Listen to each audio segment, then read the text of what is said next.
Eu segurei firme a mão da minha filha Júlia enquanto ela tentava tocar na imagem da Virgem Maria durante a procissão. Puxei ela com força e disse bem alto, para que todos ouvissem: "Não encosta nessa idolatria, Júlia. Isso não vai curar você." As pessoas ao redor me olharam com indignação. Uma senhora de lenço na cabeça murmurou algo que não consegui entender.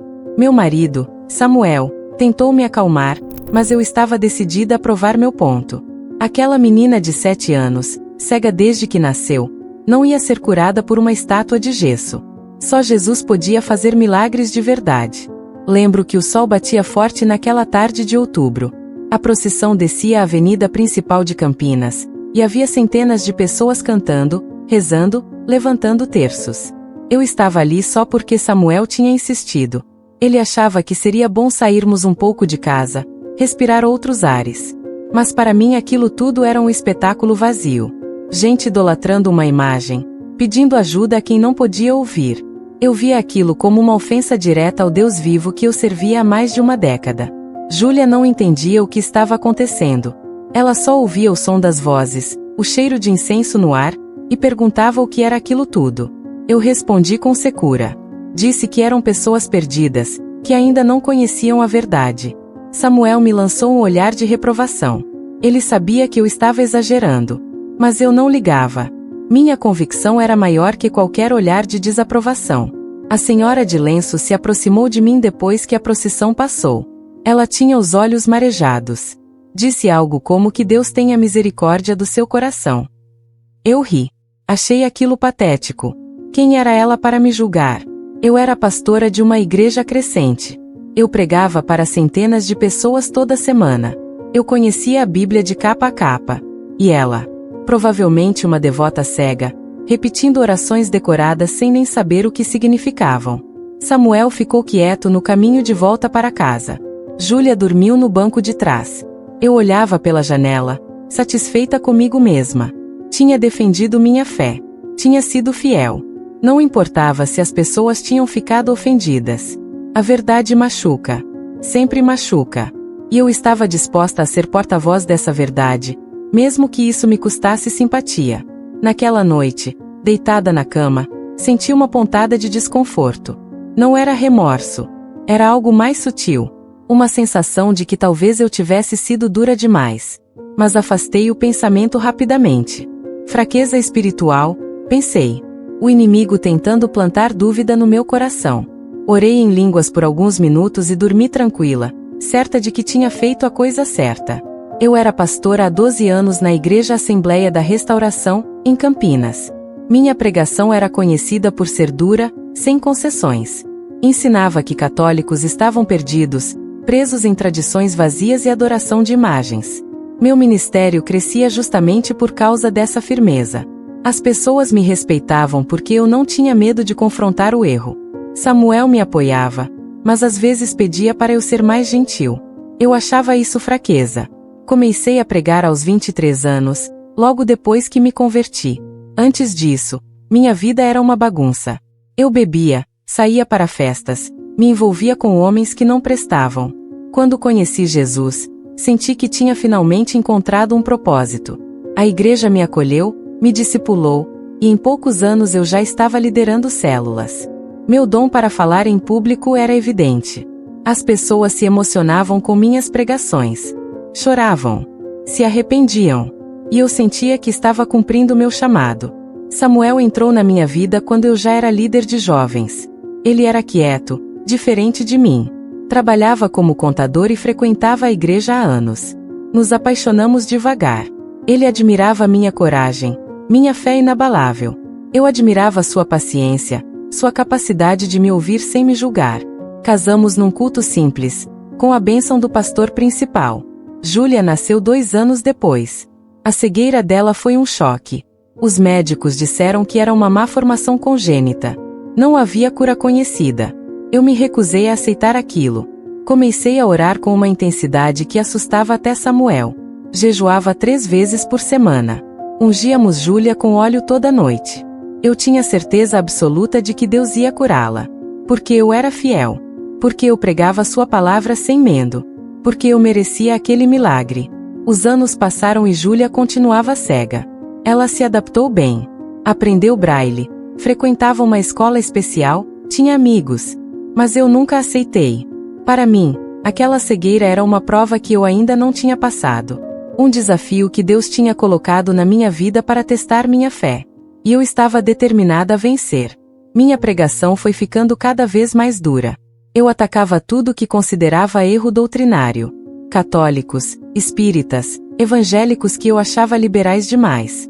Samuel me pedia para ter mais cuidado. Dizia que eu estava afastando pessoas em vez de atraí-las. Mas eu não via assim. Eu achava que estava fazendo o trabalho sujo que ninguém mais tinha coragem de fazer. Estava separando o joio do trigo. Estava sendo sal e luz no mundo que preferia o escuro. Júlia cresceu ouvindo minhas orações pedindo pela cura dela. Sempre com a certeza de que Deus nos honraria por sermos fiéis à verdadeira doutrina. Ela nunca reclamava. Nunca questionava.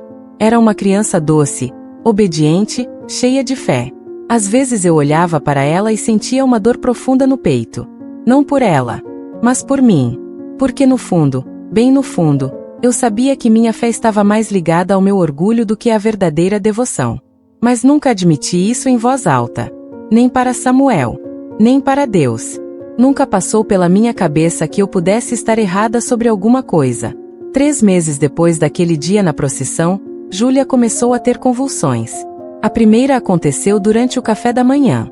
Ela estava comendo pão com manteiga quando de repente seu corpo enrijeceu. Os olhos viraram. Ela caiu da cadeira. Samuel gritou meu nome. Eu corri da cozinha e encontrei minha filha no chão, tremendo, com espuma saindo da boca. Liguei para a emergência com as mãos trêmulas. O tempo até a ambulância chegar pareceu uma eternidade. No hospital, os médicos fizeram uma série de exames. Tomografia, ressonância, eletroencefalograma. Depois de horas esperando, um neurologista nos chamou para conversar. Ele tinha uma expressão grave. Disse que havia um tumor no cérebro de Júlia. Um tumor grande, localizado numa área delicada. As chances de sobrevivência eram mínimas. A cirurgia era arriscada e podia deixá-la com sequelas permanentes. Ou matá-la. Senti o chão sumir debaixo dos meus pés. Samuel segurou minha mão com força. Eu não conseguia processar o que estava ouvindo. Como assim um tumor? Como assim minha filha podia morrer? Onde estava Deus naquele momento? Onde estava toda a fé que eu tinha cultivado durante anos? Saímos daquele consultório em silêncio. Júlia ficou internada para observação. Naquela noite, eu não dormi. Fiquei ao lado da cama dela, observando seu rosto tranquilo, seu peito subindo e descendo. Comecei a orar, mas as palavras não saíam. Só lágrimas. Os dias seguintes foram um borrão. Voltei para casa apenas para tomar banho e buscar roupas limpas. A igreja inteira foi mobilizada. Fizemos correntes de oração. Jejum coletivo. Vigílias que duravam a noite toda. Eu pregava entre lágrimas, pedindo a Deus que tivesse misericórdia. Que mostrasse seu poder. Que curasse minha filha. As pessoas choravam comigo. Me abraçavam. Diziam que tudo ia ficar bem. Mas eu via nos olhos delas a mesma dúvida que crescia dentro de mim. Júlia foi liberada do hospital com medicação forte para controlar as convulsões enquanto esperávamos a data da cirurgia. Ela voltou para casa mais quieta, mais frágil. Dizia que sentia dores de cabeça constantes. Que às vezes ouvia zumbidos. Eu passava as noites acordada ao lado dela, com medo de que outra convulsão acontecesse e eu não estivesse lá para socorrer. Foi nessa época que os sonhos começaram. Júlia acordava no meio da noite dizendo que tinha visto uma mulher. Uma mulher de manto azul, com um sorriso suave, que estendia a mão para ela. A primeira vez que ela contou, senti meu sangue gelar. Perguntei como ela podia ver se era cega. Ela disse que no sonho conseguia enxergar tudo. Via cores, formas, detalhes. E que a mulher não falava nada. Só ficava ali, sorrindo, como se estivesse esperando algo. Eu repreendi aquele pensamento imediatamente. Orei sobre Júlia, declarando que nenhuma influência estranha teria acesso à mente dela. Que só o sangue de Jesus tinha autoridade sobre nossa família. Samuel ficou quieto, mas percebi que ele também estava incomodado. Não falamos sobre aquilo depois. Mas o sonho continuou. Todas as noites. Sempre a mesma mulher. Sempre o mesmo sorriso. Sempre o silêncio. Comecei a ter medo. Não de algo sobrenatural ruim, mas de que minha filha estivesse delirando por causa da doença. Que o tumor estivesse afetando sua percepção, criando alucinações. Conversei com o neurologista. Ele disse que era possível, mas improvável, já que o tumor não estava em uma área que causasse esse tipo de efeito. Mas eu me agarrei àquela explicação. Era mais fácil acreditar numa disfunção cerebral do que considerar qualquer outra possibilidade. As semanas passaram devagar. Júlia continuava tendo sonhos. Eu continuava orando, jejuando, clamando. Mas nada mudava. Os exames mostravam que o tumor estava crescendo. A cirurgia foi agendada. E quanto mais o dia se aproximava, mais eu sentia meu controle escorrendo pelos dedos. Eu, que sempre tive resposta para tudo, que sempre soube exatamente o que fazer, agora me via completamente perdida. Uma noite, Júlia me chamou. Era tarde. Samuel já estava dormindo. Ela pediu que eu me deitasse ao lado dela. Obedeci. Ela segurou minha mão e disse: "Mãe, a mulher do meu sonho não me dá medo. Ela parece boa." Senti um nó na garganta. Quis dizer algo, mas não consegui. Apenas abracei minha filha e chorei em silêncio, sentindo que havia algo acontecendo que eu não conseguia entender. Talvez, no fim, todos estejamos buscando o mesmo abraço, não é? A cirurgia foi marcada para uma terça-feira. Na véspera, entrei em desespero. Comecei a gritar com Deus. Fechei a porta do quarto e liberei tudo que estava preso dentro de mim há meses. Perguntei por que ele estava fazendo isso comigo. Por que estava permitindo que minha filha sofresse. Eu tinha dedicado minha vida inteira a pregar seu nome. Tinha enfrentado críticas, perdido amizades, sacrificado conforto. E qual era minha recompensa? Ver minha filha cega enfrentando uma cirurgia que podia matá-la. Samuel bateu na porta. Tentou entrar. Eu travei. Gritei que queria ficar sozinha. Ele insistiu. Disse que precisávamos conversar. Mas eu não queria conversar.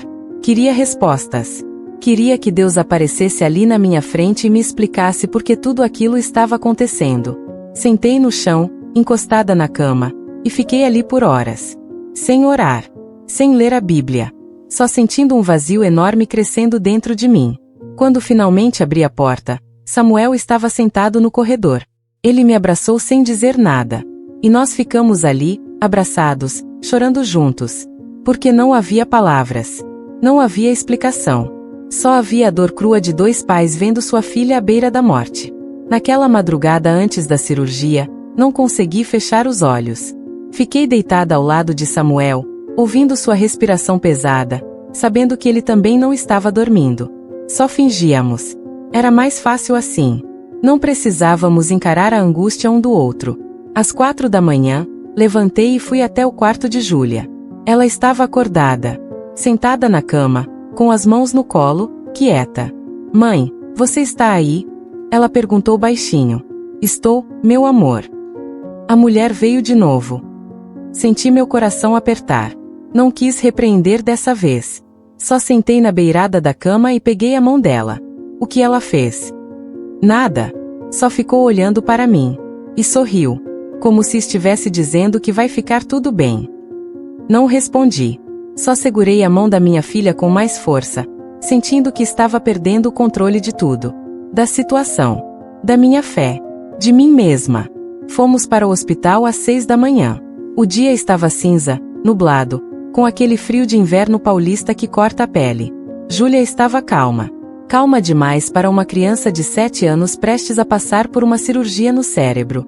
Ela segurava minha mão e a de Samuel, e cantarolava uma música que tinha aprendido na escola. Eu não conseguia cantar. Mal conseguia respirar. Na sala de espera, encontramos alguns irmãos da igreja. Eles tinham vindo para orar conosco antes da cirurgia. Fizemos um círculo. O pastor principal estava lá também. Ele ungiu Júlia com óleo, declarou cura, repreendeu a doença, proclamou vida. Eu ouvia tudo como se estivesse debaixo d'água. As palavras chegavam abafadas, distantes. Júlia agradeceu a todos com um sorriso tranquilo, como se já soubesse algo que nós não sabíamos. Quando chamaram o nome dela, senti minhas pernas fraquejarem. Samuel me segurou. A enfermeira veio buscar Júlia. Ela soltou nossas mãos e seguiu sozinha, guiada pela voz da profissional. Antes de entrar pela porta dupla, virou o rosto na nossa direção e acenou. Até logo, mãe. Até logo, pai. E desapareceu. Aquelas foram as horas mais longas da minha vida. A cirurgia tinha previsão de durar entre 6 e 8 horas. Ficamos na sala de espera, eu e Samuel, junto com os irmãos da igreja que se revezavam para não nos deixar sozinhos. Tentei orar. Tentei ler a Bíblia. Mas não conseguia me concentrar em nada. Só via o rosto da minha filha. Seus olhos cegos. Seu sorriso tranquilo. E aquela mulher de manto azul que ela tanto falava. No meio da tarde, o neurocirurgião saiu para dar uma atualização. Disse que a cirurgia estava indo bem, mas que era complexa. Que o tumor era maior do que as imagens mostravam. Que eles estavam fazendo o melhor possível. E voltou.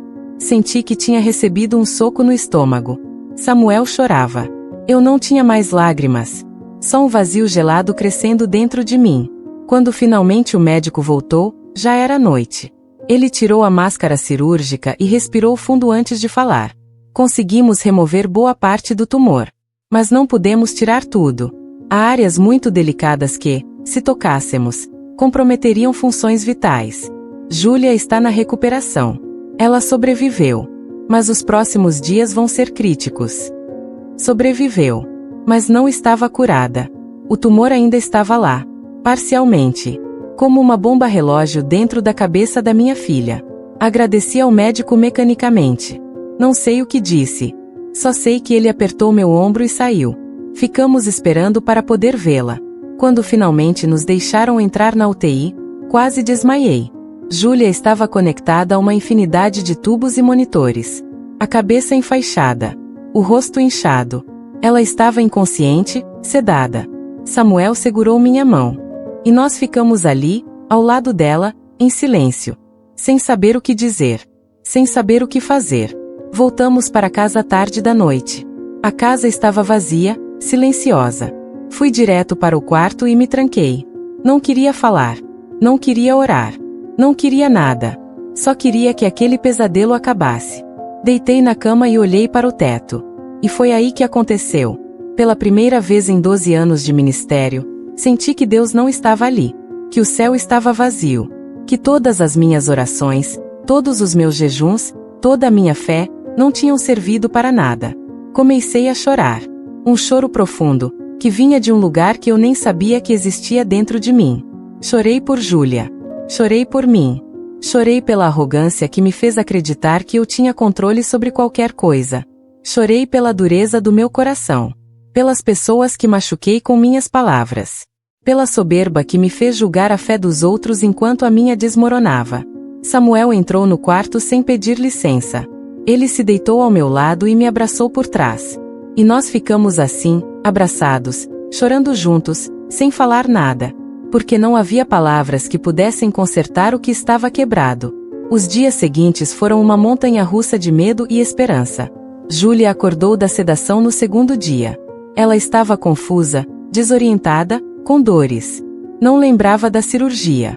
Perguntava onde estava. Eu segurava sua mão e dizia que estava tudo bem, mesmo sabendo que não estava. O tumor ainda estava lá, crescendo, matando minha filha aos poucos. Os médicos começaram a falar em quimioterapia, radioterapia, tratamentos experimentais. Tudo tinha efeitos colaterais graves. Tudo tinha taxas de sucesso baixas. Eu ouvia aquelas informações e sentia que estava sendo enterrada viva. Não havia saída. Não havia esperança. Só uma espera dolorosa pelo inevitável. Júlia teve alta depois de uma semana. Voltou para casa mais frágil, mais quieta. A cirurgia tinha deixado sequelas. Ela tinha dificuldade para coordenar alguns movimentos. Às vezes esquecia palavras simples. Passava horas deitada, sem energia para fazer nada. Eu cuidava dela como um autômato. Dava os remédios. Trocava os curativos. Preparava as refeições. Mas por dentro, eu estava morta. Foi numa dessas tardes, 2 semanas depois da cirurgia, que Júlia me chamou. Eu estava na cozinha lavando louça. Ela gritou meu nome com uma urgência que me assustou. Larguei tudo e corri até o quarto. Ela estava sentada na cama, com os olhos arregalados. Mãe, ela está aqui. Quem, meu amor? A mulher do meu sonho. Ela está aqui agora. Senti um arrepio na espinha. Olhei ao redor. Não havia ninguém. Só eu e Júlia. Júlia, não tem ninguém aqui. Tem sim, mãe. Ela está bem ali, na frente da janela. Com o manto azul. Ela está sorrindo para mim. Meu coração disparou. Não sabia se era delírio, se era efeito da medicação, se era algo espiritual. Só sabia que minha filha estava vendo algo que eu não via. E pela primeira vez, em vez de repreender, eu apenas perguntei: o que ela quer? Não sei. Ela só fica aqui, como se estivesse esperando. Naquela noite, depois que Júlia dormiu, conversei com Samuel. Contei sobre o episódio. Ele ficou em silêncio por um longo tempo. Depois disse algo que me chocou: e se for real? O quê? E se ela estiver mesmo vendo alguma coisa? Alguma coisa que a gente não consegue ver? Eu quis discordar. Quis dizer que aquilo era absurdo. Mas não consegui. Porque no fundo, bem no fundo, eu também estava começando a me perguntar a mesma coisa. Os dias passaram. Júlia continuava fraca, mas insistia em ver a mulher do manto azul. Dizia que ela aparecia todos os dias, sempre no mesmo lugar, sempre com o mesmo sorriso. E aos poucos, algo começou a mudar dentro de mim. A raiva foi dando lugar ao desespero. O desespero foi dando lugar ao vazio. E o vazio foi dando lugar a uma pergunta que me apavorava. E se eu estivesse errada? E se tudo que eu preguei durante anos fosse apenas minha interpretação limitada de um Deus muito maior do que eu conseguia compreender? Foi então que aconteceu. Numa tarde de quinta-feira, Júlia me fez um pedido. Ela estava deitada no sofá, coberta com um cobertor, assistindo a um programa infantil. Eu estava ao lado dela, mexendo no celular sem prestar atenção em nada. Ela desligou a televisão e virou o rosto na minha direção. Mãe, eu quero ir naquela igreja. Meu coração parou. Que igreja, Júlia? A igreja da mulher do meu sonho. Aquela que a gente passou. Onde tem a imagem dela. Senti o chão sumir debaixo dos meus pés. Júlia, você nem sabe onde fica. Eu sei sim. A senhora me mostrou. Fica perto de onde a gente compra pão. Ela estava falando da igreja de Nossa Senhora Aparecida, a 2 quarteirões da nossa casa. A mesma igreja da procissão. A mesma que eu tinha desprezado publicamente. Por que você quer ir lá? Porque ela está me pedindo. Ela está te pedindo. Não com palavras. Mas eu sei. Ela quer que eu vá lá. E eu quero ir, mãe. Por favor. Olhei para minha filha. Aquela menina de 7 anos, cega, com um tumor no cérebro, me pedindo para visitar uma igreja católica. Tudo dentro de mim gritava para dizer não. Mas quando olhei nos olhos dela, sem brilho, sem visão, eu vi algo que me desarmou completamente. Vi fé. Fé genuína. Não baseada em doutrina ou denominação, mas baseada numa experiência pessoal com algo maior do que ela conseguia explicar. E naquele momento, eu cedi. Cedi porque não tinha mais forças para lutar. Cedi porque não tinha mais respostas. Cedi porque, pela primeira vez em 12 anos, eu estava disposta a admitir que talvez, só talvez, eu não soubesse tudo. Está bem, Júlia. A gente vai. Samuel chegou do trabalho 1 hora depois. Contei sobre o pedido de Júlia. Ele não pareceu surpreso. Apenas assentiu. Quando? Amanhã. Antes da consulta com o oncologista. Aquela noite, não consegui dormir. Fiquei imaginando como seria entrar naquela igreja. As pessoas me reconheceriam. A senhora de lenço estaria lá? O que eu diria se alguém me confrontasse? Mas acima de tudo, eu tinha medo do que poderia acontecer.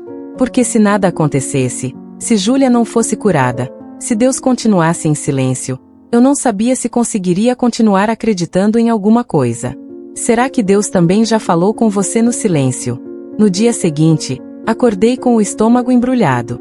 Preparei Júlia devagar, ajudando-a a se vestir, penteando seus cabelos com cuidado. Ela estava animada. Mais animada do que eu tinha visto em meses. Samuel vestiu uma camisa social, como se estivéssemos indo para algo importante. E talvez estivéssemos. Saímos de casa às 9 da manhã. A igreja ficava a 2 quadras, mas decidimos ir de carro porque Júlia ainda estava fraca. Estacionei em frente. Olhei para o prédio. Era uma igreja simples, de tijolos aparentes, com uma cruz no alto e vitrais coloridos nas laterais. Nada imponente como o Santuário Nacional de Aparecida que eu conhecia das fotos. Mas tinha algo acolhedor naquele lugar. Algo que me deixou ainda mais nervosa. Vamos, mãe. Júlia esticou a mão na minha direção. Segurei sua mão e saímos do carro. Samuel vinha atrás, quieto, tenso. Subimos os 3 degraus da entrada. Empurrei a porta de madeira pesada. Ela rangeu. O cheiro de incenso me atingiu imediatamente. Aquele cheiro que antes me incomodava profundamente. Agora só me deixava com medo. O interior da igreja estava vazio. Era dia de semana, meio da manhã. Não havia missa. Apenas o silêncio e a luz suave entrando pelos vitrais. As paredes eram revestidas de azulejo claro, o piso de granito polido refletia nossa imagem distorcida. No altar, a imagem de Nossa Senhora Aparecida estava sobre um pedestal, iluminada por 2 velas. Júlia apertou minha mão. É aqui, mãe. Ela está aqui. Senti um arrepio. Onde, Júlia? Ali, perto da imagem. É ela. Olhei para o altar. Não vi nada além da estátua. Mas Júlia estava sorrindo. Aquele sorriso tranquilo, cheio de paz, que eu não via há tanto tempo. Ela soltou minha mão e começou a caminhar sozinha em direção ao altar. Meu coração disparou. Samuel segurou meu braço, como se estivesse me impedindo de interferir. Júlia tropeçou uma vez. Recuperou o equilíbrio. Continuou andando. Subiu os 2 degraus do altar com dificuldade. E parou bem em frente à imagem. Ela ergueu a mão, tateando o ar, procurando. Seus dedos encontraram os pés da estátua. E ela os tocou. Naquele momento, algo dentro de mim se rompeu. Todas as barreiras que eu tinha construído durante anos desmoronaram. A arrogância. A certeza. A rigidez. Tudo caiu. Caí de joelhos ali mesmo, no meio da nave, e fechei os olhos. Não conseguia orar com palavras. Só conseguia sentir. Sentir a minha pequenez. Minha ignorância. Minha necessidade desesperada de algo maior do que eu conseguia compreender ou controlar. E foi então que ouvi. Um grito. O grito de Júlia. Abri os olhos assustada. Ela estava virada para mim. Seus olhos, aqueles olhos sem vida que nunca tinham visto nada, estavam fixos em mim. Realmente fixos. Não era o olhar vago de quem é cego. Era o olhar de quem enxerga. Mãe, eu estou te vendo. O mundo parou. Literalmente parou. Não ouvi mais nada. Não vi mais nada. Só aqueles olhos. Os olhos da minha filha. Me vendo. Pela primeira vez na vida. Você é bonita, mãe. Desabei. Não tem outra palavra.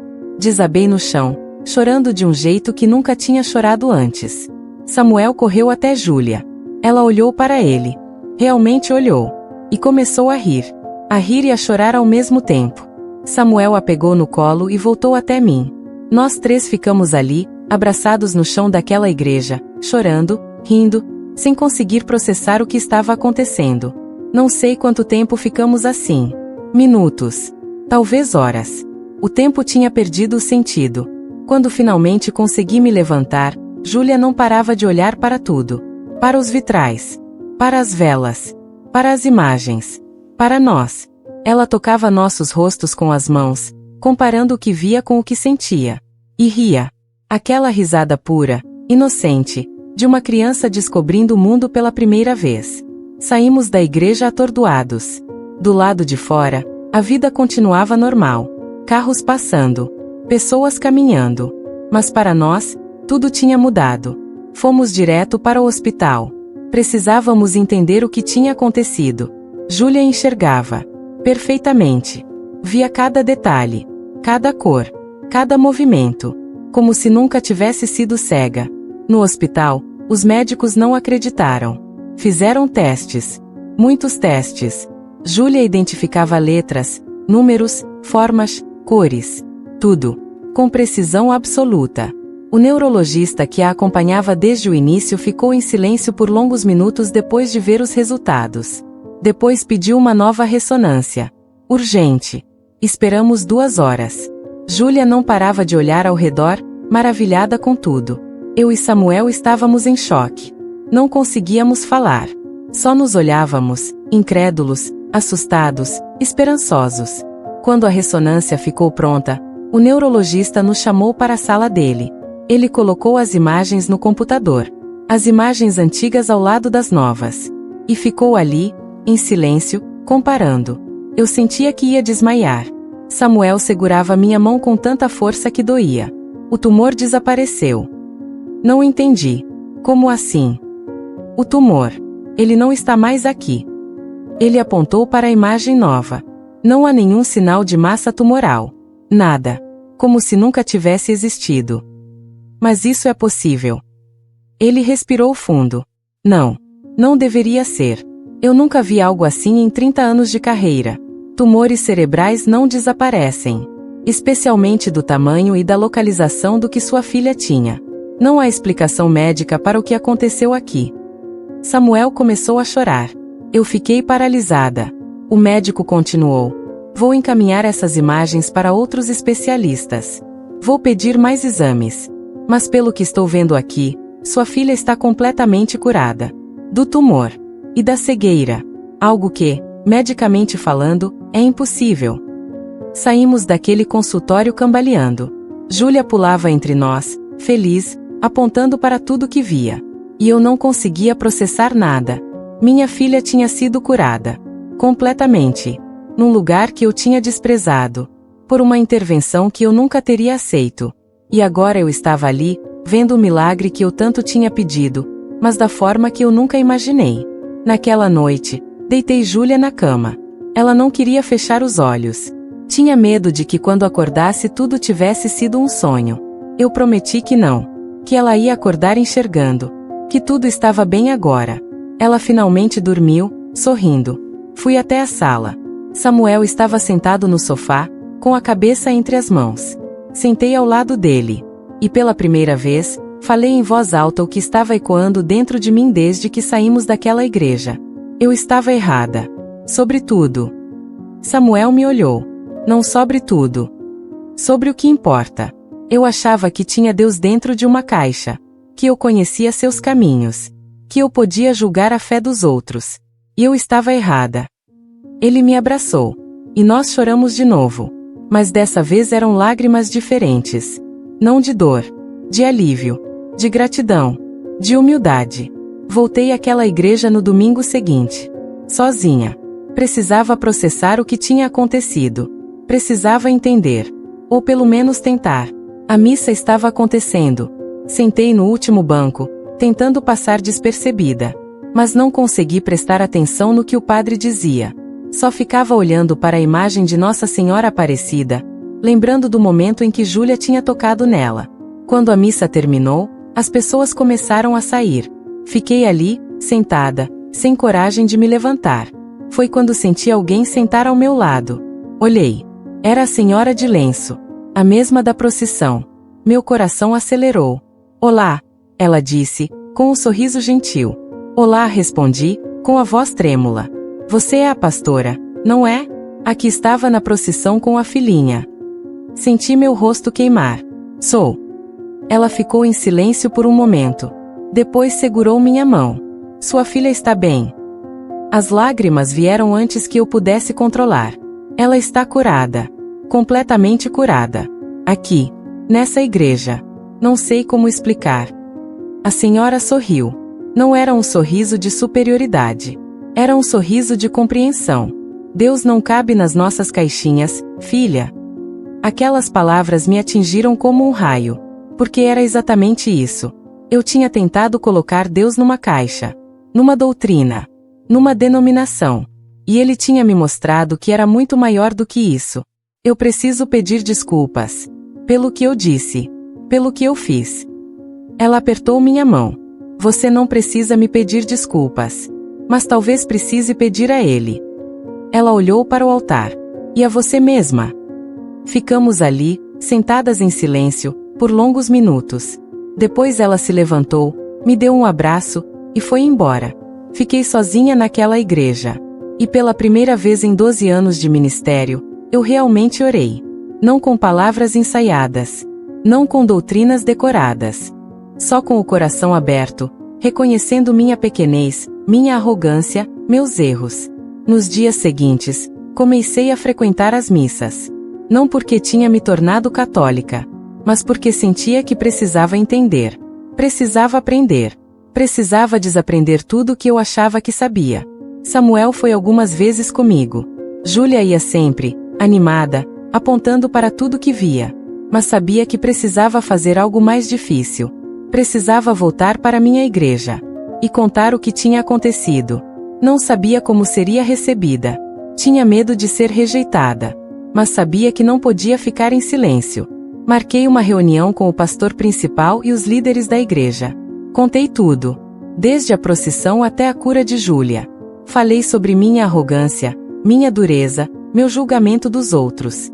E pedi perdão, publicamente, na frente de todos. O silêncio que se seguiu foi constrangedor. Alguns líderes me olhavam com desaprovação, outros com confusão. O pastor principal respirou fundo e disse: precisamos orar sobre isso e discernir o que realmente aconteceu. Entendi o que ele estava dizendo. Eles não acreditavam, ou não queriam acreditar, porque se acreditassem, teriam que questionar tudo o que pregavam. E isso era assustador demais. No domingo seguinte, subi ao púlpito. Contei minha história para toda a igreja. Não escondi nada. Falei sobre a procissão, sobre minha arrogância, sobre a cura de Júlia na igreja católica. E pedi perdão a todos que eu tinha machucado com minhas palavras duras ao longo dos anos. A reação foi mista. Algumas pessoas choraram. Outras saíram da igreja no meio do meu relato. Depois do culto, vários irmãos me procuraram. Alguns para abraçar. Outros para dizer que eu tinha me desviado. Que tinha sido enganada.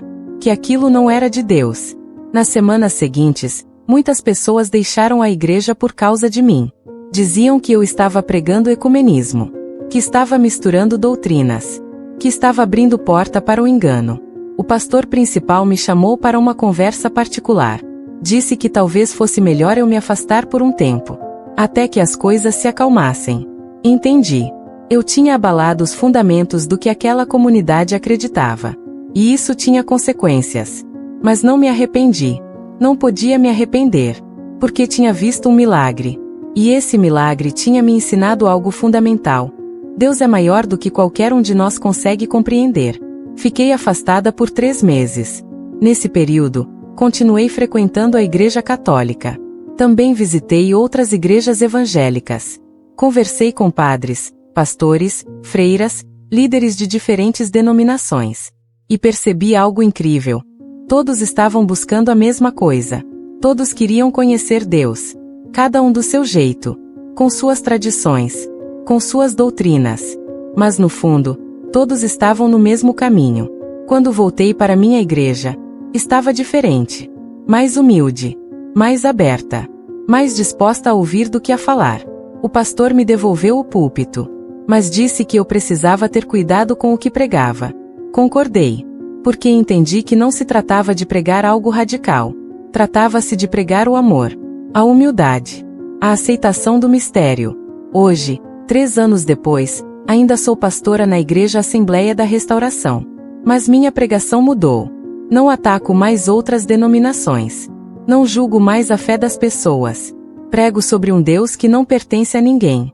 Que não pode ser limitado por doutrinas humanas. Que age onde quer, como quer, quando quer. Muitos me abandonaram. Disseram que eu perdi o fogo. Que estou morna. Que me desviei. Mas outros entenderam. E a igreja, embora menor, está mais unida, mais amorosa, mais parecida com o que Jesus pregou. Júlia tem 10 anos agora. Ela enxerga perfeitamente. Os médicos ainda não têm explicação para o que aconteceu. Dizem que foi uma remissão espontânea. Eu chamo de milagre. Ela diz que quer conhecer todas as igrejas quando crescer. Católicas, evangélicas, ortodoxas. Porque, nas palavras dela, Deus está em todas elas. E eu acredito nisso. Porque vi com meus próprios olhos. Porque vivi na minha própria pele. Porque fui quebrada, despedaçada e remontada de uma forma que nunca imaginei ser possível. Às vezes volto àquela igreja católica. Sento no mesmo banco onde Júlia foi curada. E agradeço. Não a estátua, mas a Deus, que usou aquele momento, aquele lugar, para me ensinar a lição mais importante da minha vida. Ele é maior. Muito maior. E quanto mais eu aceito isso, mais perto eu me sinto dele. A mudança não aconteceu da noite para o dia. Foi um processo lento, doloroso, cheio de tropeços. Nos primeiros meses depois da cura de Júlia, eu ainda lutava com minha própria identidade. Quem eu era agora? A pastora firme e inflexível que todos conheciam tinha desaparecido. No lugar, havia uma mulher insegura, questionando tudo o que tinha construído durante anos. Samuel foi meu alicerce nesse tempo. Ele nunca disse eu avisei. Nunca me julgou. Apenas ficou ao meu lado, segurando minha mão quando eu chorava, ouvindo quando eu precisava falar, orando comigo quando as palavras me faltavam. Ele também estava processando tudo. A cura de Júlia tinha abalado suas convicções também. Mas ele lidava com isso de forma diferente. Mais silenciosa. Mais introspectiva. Júlia, por outro lado, vivia cada dia como uma nova aventura. Tudo era motivo de encantamento para ela. O céu azul. As nuvens brancas. As flores do jardim. Os rostos das pessoas. Ela passava horas apenas olhando, absorvendo tudo que seus olhos agora podiam captar. E quando perguntavam como ela tinha sido curada, ela respondia com simplicidade. A senhora do manto azul me ajudou. Comecei a participar de grupos de estudo bíblico com católicos. No início, era estranho, desconfortável. Eu ficava ali, tentando não julgar, tentando não corrigir, tentando apenas ouvir. E quanto mais eu ouvia, mais percebia que eles amavam a Jesus tanto quanto eu. Oravam com a mesma intensidade. Buscavam a santidade com a mesma dedicação. Apenas expressavam isso de forma diferente. Conheci Padre Antônio numa dessas reuniões. Ele era um homem de uns 60 anos, cabelos brancos, olhos gentis. Quando soube da minha história, me convidou para tomar um café. Conversamos por horas. Ele me contou sobre sua trajetória, seus questionamentos, suas dúvidas. E eu percebi que ele também lutava com incertezas. Que a fé dele também era um processo, não uma certeza estática. Pastora, ele disse em certo momento, a maior descoberta que eu fiz na minha vida foi perceber que Deus não precisa de defensores. Ele não precisa que eu o proteja das outras denominações. Ele não precisa que eu construa muros. Ele quer que eu construa pontes. Aquelas palavras ficaram ecoando na minha mente por dias. Pontes, não muros. E eu tinha passado 12 anos da minha vida construindo muros. Separando. Julgando. Excluindo. Tudo em nome de defender a verdade. Mas que verdade era essa que não tinha espaço para o amor? Voltei para minha igreja determinada a fazer diferente. Mas sabia que não seria fácil. A resistência era grande. Muitos membros ainda me viam com desconfiança. Alguns tinham saído definitivamente. Outros ficaram, mas mantinham distância. Eu entendia. Tinha sido eu quem construiu aquela cultura de exclusão. E agora estava tentando desconstruí-la. Nas minhas pregações, comecei a falar sobre humildade. Sobre reconhecer que não temos todas as respostas. Sobre respeitar as diferentes expressões de fé. Sobre amar acima de tudo. Alguns abraçaram a mensagem. Outros a rejeitaram com veemência. Houve domingos em que metade da igreja se levantou e saiu no meio da pregação. Uma das situações mais difíceis foi com a irmã Marta. Ela tinha sido minha mentora espiritual nos primeiros anos de ministério. Uma mulher forte, determinada, com uma fé inabalável. Quando soube da minha mudança, me procurou. Sentamos numa sala reservada depois do culto. Ela estava visivelmente contrariada. Você perdeu o rumo, ela disse sem rodeios. Está sendo enganada. O inimigo está usando a doença da sua filha para te desviar do caminho. Senti uma dor profunda no peito, mas respirei fundo e respondi. Irmã Marta, eu entendo sua preocupação. E eu respeito. Mas o que aconteceu com Júlia foi real. E me ensinou algo que eu não tinha aprendido em 12 anos de ministério. Que Deus é maior do que minhas doutrinas. Ela balançou a cabeça, desapontada. Você vai se arrepender disso. E saiu. Chorei muito naquele dia. A rejeição dói. Especialmente quando vem de pessoas que amamos e respeitamos. Mas ao mesmo tempo, sentia uma paz interior que nunca tinha sentido antes. A paz de quem está sendo verdadeiro. de quem não está mais fingindo ter todas as respostas. Samuel me incentivou a buscar ajuda profissional. Comecei a fazer terapia. Precisava processar tudo o que tinha acontecido. O trauma da doença de Júlia. A cura inesperada. A desconstrução da minha identidade. A reconstrução de uma nova forma de ver o mundo. A terapeuta me ajudou a entender que eu estava passando por um luto. O luto da pessoa que eu era antes. E que era normal sentir dor nesse processo. Júlia continuava sendo meu maior exemplo. Ela não via diferença entre católicos e evangélicos. Para ela, todos eram pessoas que amavam Deus. Ela frequentava a missa católica comigo algumas vezes, e o culto evangélico com Samuel outras vezes. E em ambos os lugares, ela cantava, orava, participava com alegria. Sem julgamento. Sem preconceito. Apenas com fé pura e simples. Um dia, voltando da escola, ela me perguntou: Mãe, por que as pessoas brigam por causa de Deus? Não é o mesmo Deus para todo mundo? A pergunta me pegou de surpresa. Como explicar para uma criança de 10 anos as complexidades teológicas, as diferenças doutrinárias, os séculos de divisão? Pensei por um momento e respondi: é sim, meu amor. É o mesmo Deus. Às vezes as pessoas esquecem disso. Ela sorriu. Então elas precisam lembrar. Sim, precisávamos lembrar. Todos nós. Qual foi o momento mais inesperado em que você sentiu paz? Comecei a receber convites para falar em outras igrejas. Algumas evangélicas, outras católicas, algumas ecumênicas. Contava minha história. Falava sobre a cura de Júlia. Sobre minha transformação. Sobre aprender a respeitar as diferentes expressões de fé. As reações eram sempre variadas. Alguns choravam. Outros questionavam. Mas sempre havia alguém que vinha depois agradecer. Dizer que tinha se identificado. Que também estava cansado de tanta divisão. Numa dessas palestras, conheci Pastor João. Ele liderava uma igreja evangélica na periferia de Campinas. Depois da minha fala, ele me procurou. Tinha lágrimas nos olhos. Disse que tinha tido uma experiência parecida. Que também tinha sido duro, intolerante, e que Deus tinha usado uma tragédia familiar para quebrantar seu coração. Nós precisamos falar sobre isso, ele disse. Precisamos contar nossas histórias. Porque há muita gente sofrendo por causa dessa rigidez. Muita gente sendo excluída.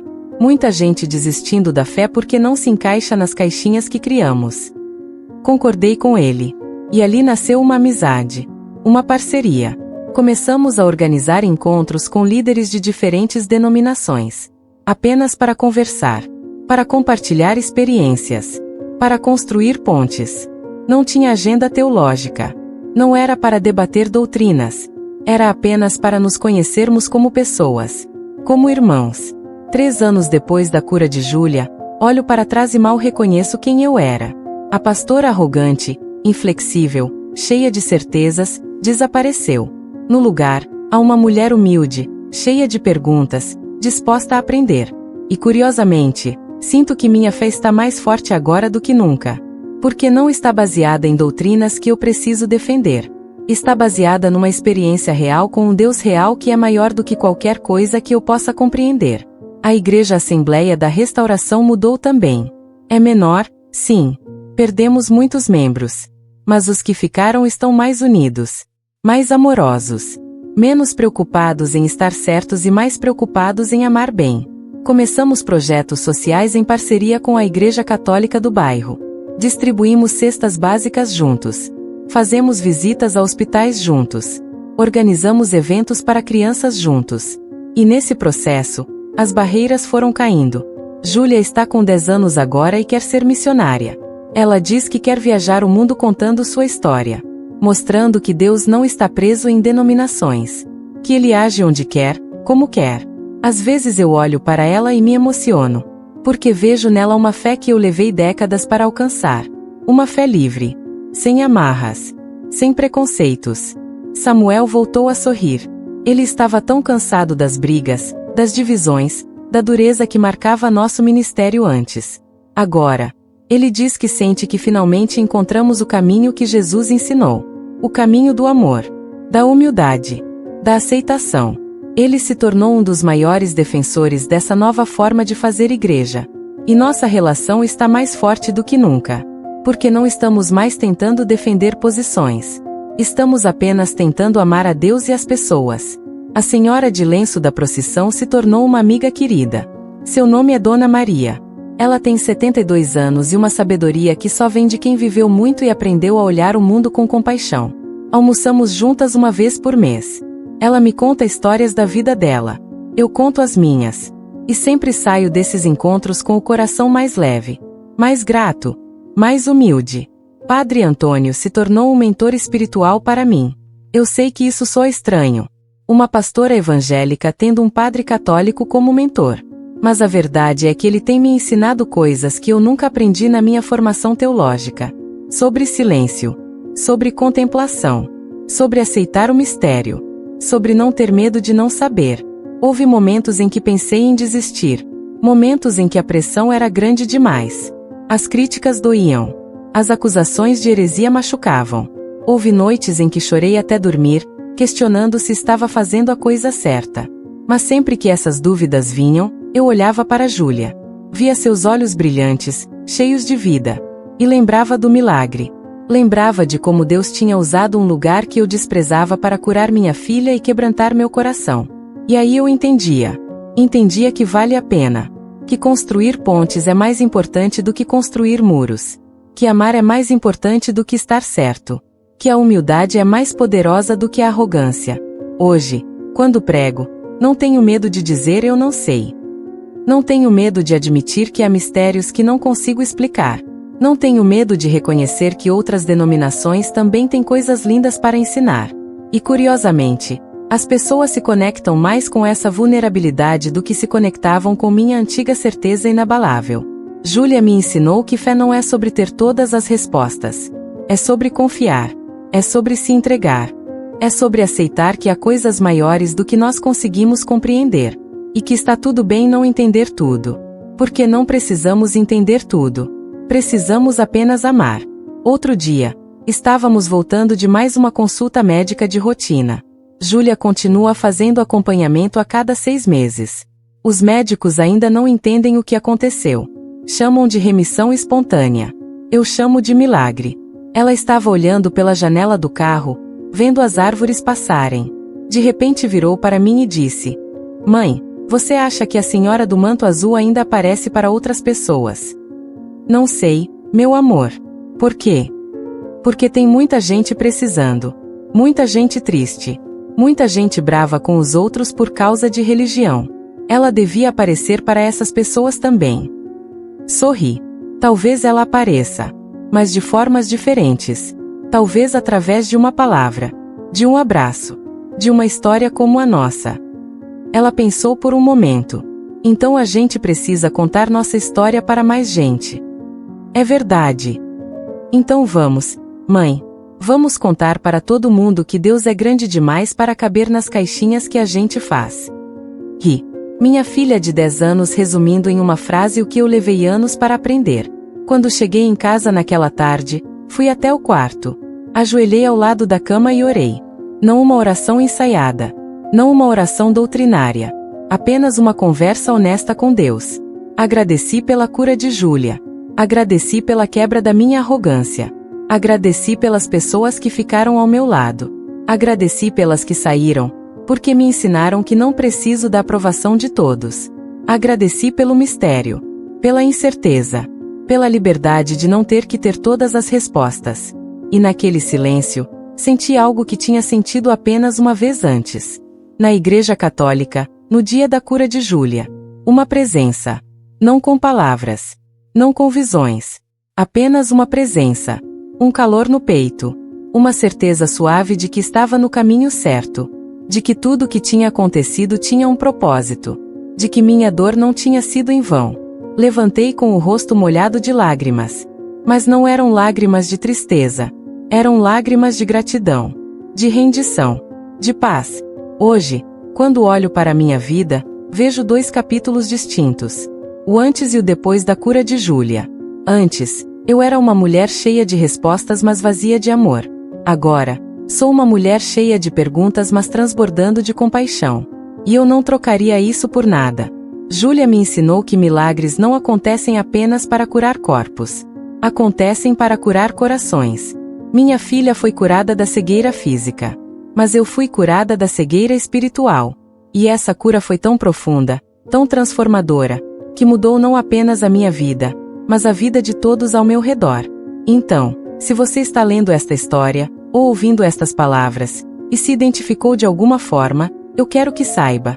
Não tenha medo de questionar. Não tenha medo de admitir que você não sabe. Não tenha medo de construir pontes em vez de muros. Porque foi no momento em que eu me permiti não saber, me permiti ser vulnerável, me permiti aceitar o mistério, que eu realmente encontrei a Deus. E Ele é tão maior, tão mais belo, tão mais amoroso do que qualquer doutrina consegue expressar. Júlia está com 10 anos agora. Enxerga perfeitamente. Sem sequelas. Sem tumor. Como se nunca tivesse sido cega. Como se nunca tivesse estado à beira da morte. Os médicos não conseguem explicar. Eu não preciso explicar. Apenas agradeço. Todos os dias. Pelo milagre. Pela transformação. Pela chance de recomeçar. E quando me perguntam sobre a mulher do manto azul, eu digo: não sei se ela era real ou simbólica. Não sei se era uma visão ou uma presença espiritual. O que eu sei é que Deus usou algo que eu desprezava para me ensinar a lição mais importante da minha vida. E por isso, serei eternamente grata. Porque no fim, o que importa não é o nome da igreja que você frequenta. Não é a denominação que está escrita no seu crachá. O que importa é o amor que você tem no coração. A compaixão que você oferece ao próximo. A humildade de reconhecer que você não tem todas as respostas. E a fé de confiar em um Deus que é grande demais para caber em qualquer caixinha que tentemos construir para Ele. Você já se sentiu assim também? Os anos que se seguiram foram de construção. Construção de pontes. Construção de relacionamentos. Construção de uma nova compreensão do que significa seguir a Cristo. Não foi fácil. Muitas vezes me senti sozinha. Muitas vezes questionei se estava fazendo a coisa certa. Mas sempre que essas dúvidas surgiam, algo acontecia que me confirmava que estava no caminho certo. Um desses momentos aconteceu 2 anos atrás. Eu tinha sido convidada para falar numa conferência interreligiosa em São Paulo. Hesitei muito em aceitar.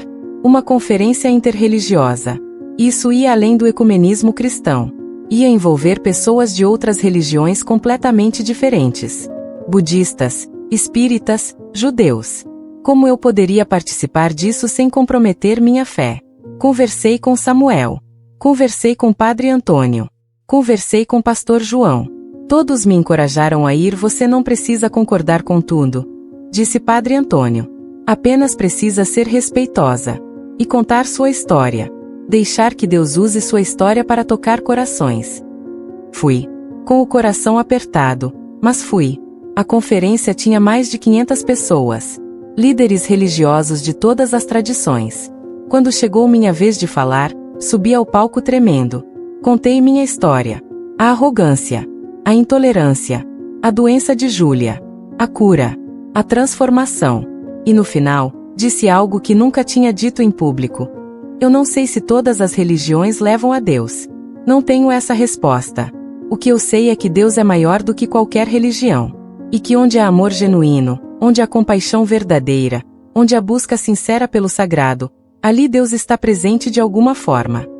O silêncio que se seguiu foi ensurdecedor. Pensei que tinha cometido um erro. Mas então, lentamente, as pessoas começaram a aplaudir. Não todos. Alguns permaneceram em silêncio, claramente desconfortáveis. Mas muitos aplaudiram. E depois, dezenas de pessoas me procuraram. Compartilharam suas próprias histórias de quebrantamento, de transformação, de aprender a respeitar o diferente. Uma mulher judaica me abraçou chorando.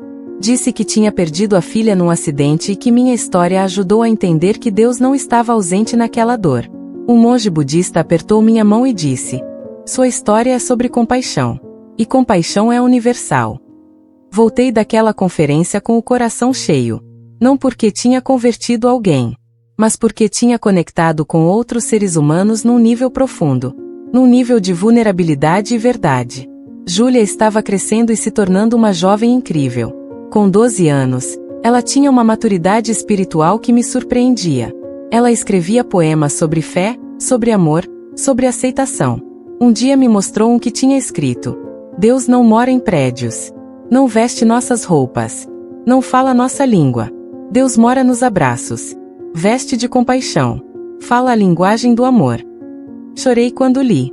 Minha filha tinha capturado em poucas linhas o que eu levei anos para aprender. A Igreja Assembleia da Restauração estava diferente também.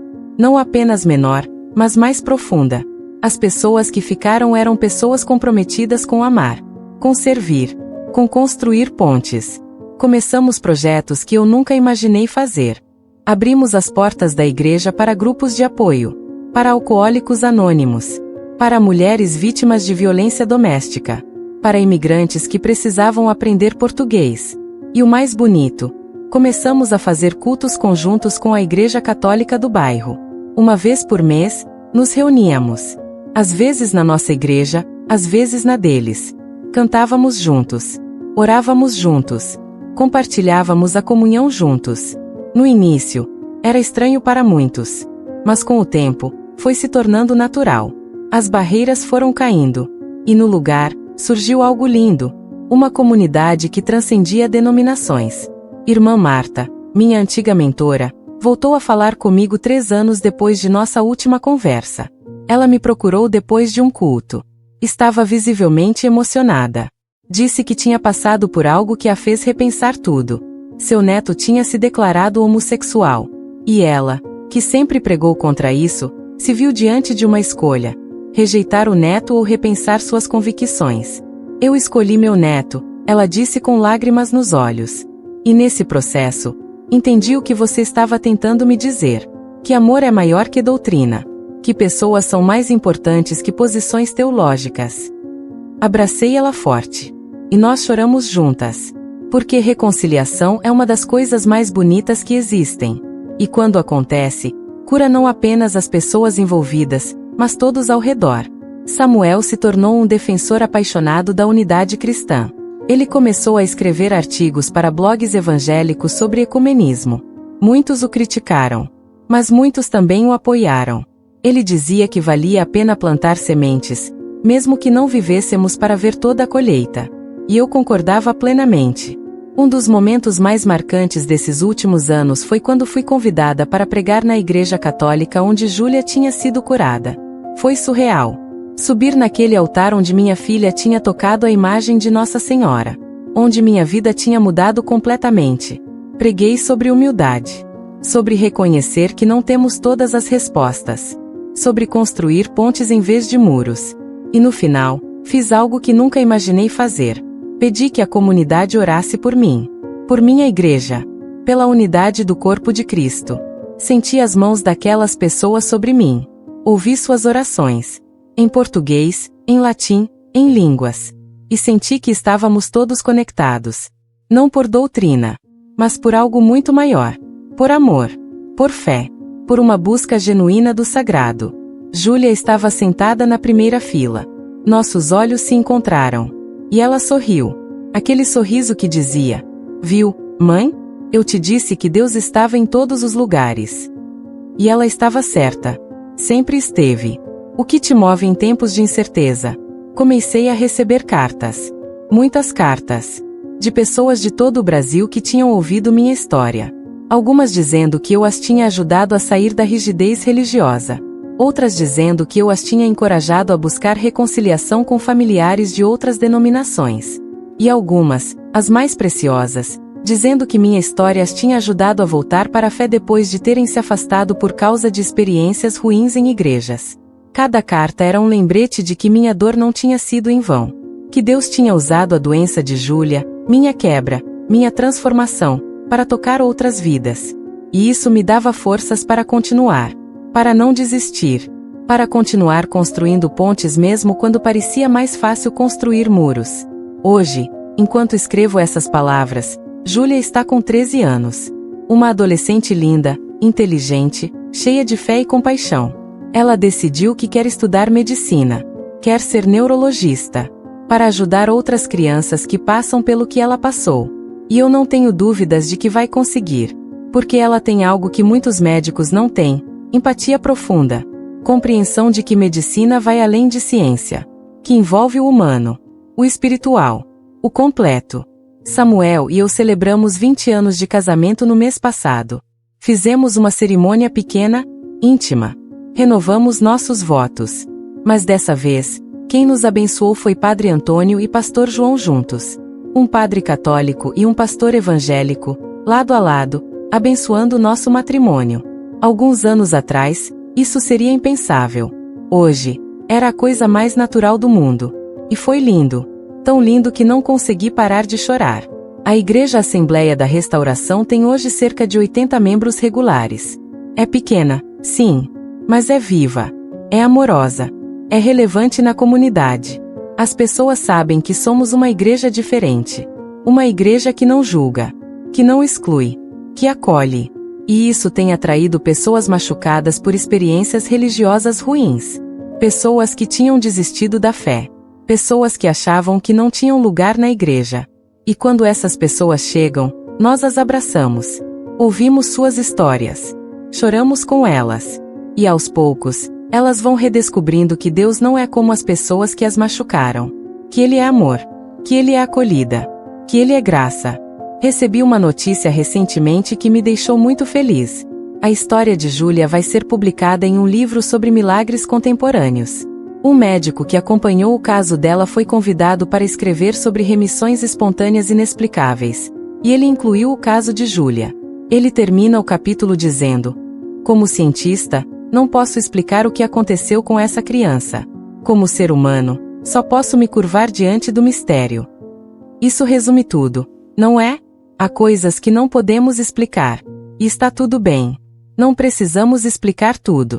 Podemos apenas nos curvar diante do mistério, diante do sagrado, diante do que é maior que nós. Continuo pregando, continuo pastoreando, mas de uma forma completamente diferente de como comecei. Não prego certezas, prego amor. Não prego exclusão, prego acolhida. Não prego julgamento, prego compaixão. E curiosamente, sinto que meu ministério é mais efetivo agora do que nunca. Porque as pessoas não querem alguém que tenha todas as respostas.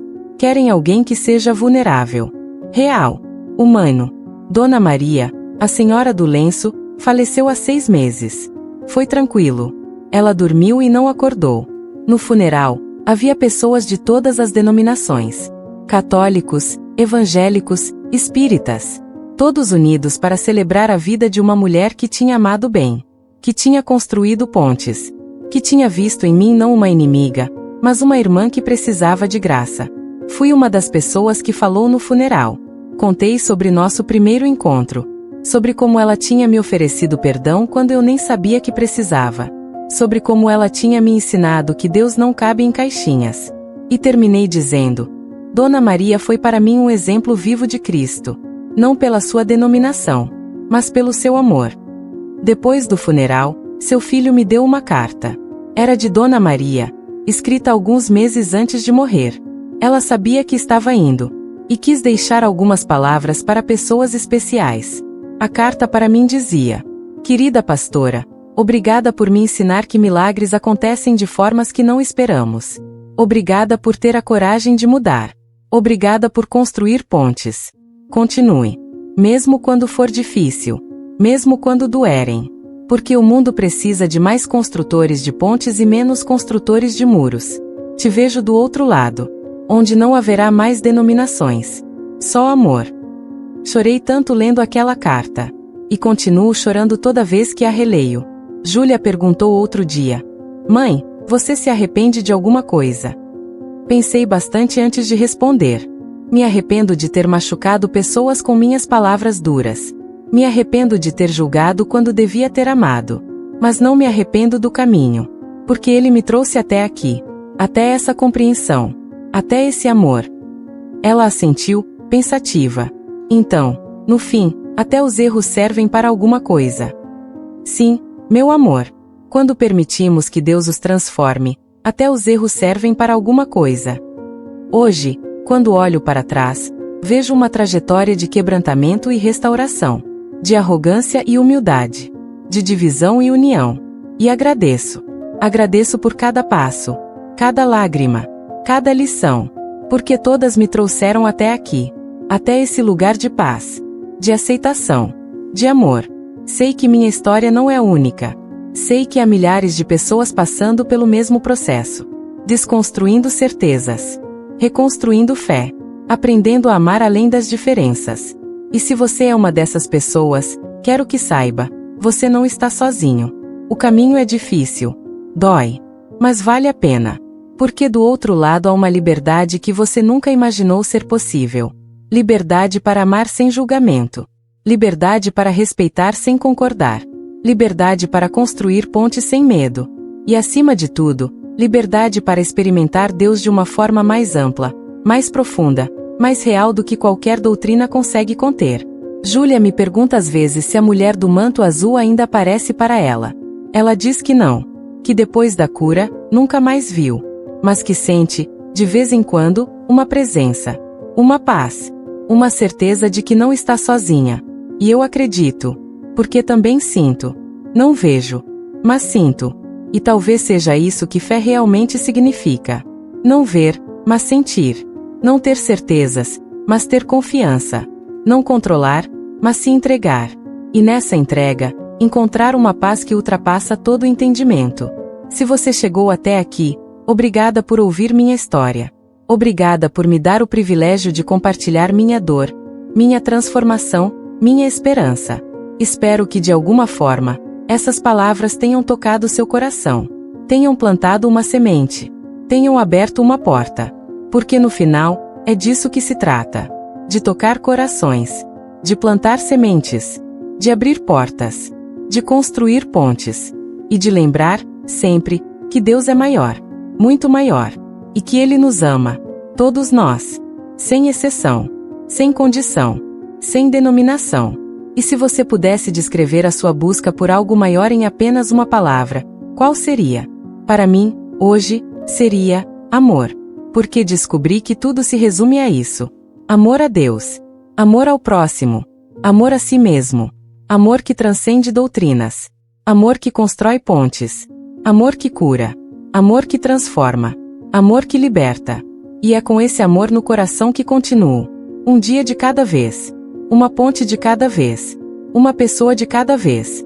Sabendo que não tenho todas as respostas. Mas tendo a única que realmente importa. Deus é amor. E amor nunca falha. Júlia enxerga perfeitamente. Seu tumor desapareceu. Ela tem toda uma vida pela frente. Mas o maior milagre não foi a cura física. Foi a cura de corações. O meu. O de Samuel. O de todos que testemunharam nossa história. Porque milagres não são apenas sobre curas físicas. São sobre transformação. São sobre aprender a ver com novos olhos. São sobre renascer. E eu renasci. Naquela igreja católica. Naquele momento em que deixei de tentar controlar e me permiti apenas confiar. E desde então, cada dia é um novo nascimento. Uma nova oportunidade de amar melhor. De julgar menos. De construir mais pontes.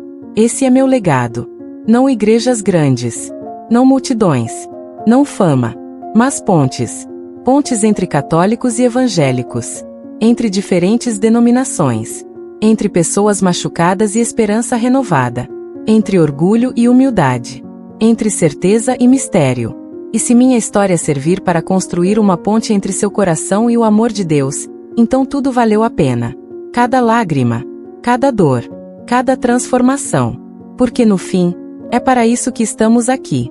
Para sermos instrumentos de amor. De reconciliação. De esperança. Que Deus abençoe você. Onde quer que esteja.